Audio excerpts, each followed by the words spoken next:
शेर छे, इश्क हो जाए किसी से कोई चारा तो नहीं, सिर्फ मुस्लिम का मोहम्मद पे इजारा तो नहीं। हजरत मोहम्मद सल्लल्लाहु अलैहि वसल्लम માત્ર ભારતના 20 કરોડ મુસ્લિમોના જ નહીં, સમગ્ર વિશ્વની લગભગ 1/3 આ વસ્તીના પ્રવક્તા છે, એમના નેતા છે અને એમની શાનમાં કોઈ પણ ગુસ્તાખી કરે, અશોભનીય શબ્દો કહે તો એ તમામની લાગણી એના કારણે દુભાઈ છે।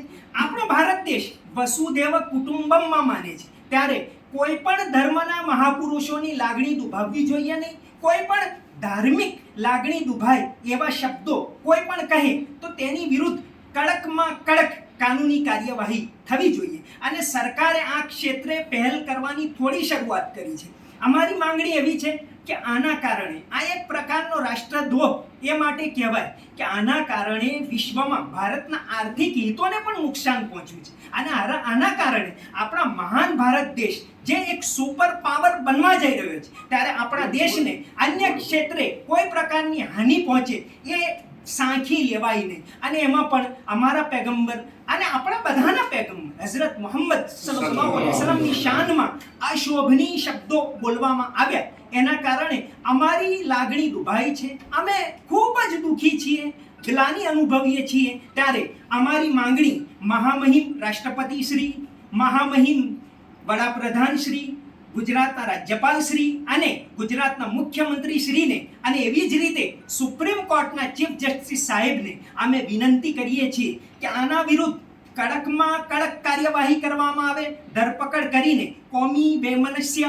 ફેલાવવાનો જે પ્રયાસ થયો, દેશની છબીને હાનિ પહોંચી, વસુધૈવ કુટુંબમની જે હાનિ પહોંચી, આના માટે કડકમાં કડક કાર્યવાહી કરવામાં આવે એવી અમારી માંગણી છે અને અમે આશા રાખીએ છીએ કે ભારતના તમામ શાંતિપ્રિય મુસ્લિમો આશા પૂરેપૂરી રાખે છે કે સરકાર અમારી લાગણીને અને અમારી માંગણીને સમજીને ચોક્કસ કડકમાં કડક કાર્યવાહી કરશે જ। અમે આપની સાથે જ છીએ, આપણે બધા ભારતવાસીઓ એક છીએ, એકતા જળવાઈ રહે, બધા એક થઈને રહે એવી જ અમારી માંગ છે। સારે જહાં સે અચ્છા हिंदुस्तान बना दे, सारे जहां से अच्छा हिंदुस्तान बना दे, उल्फत की रोशनी से हर घर को जगमगा दे।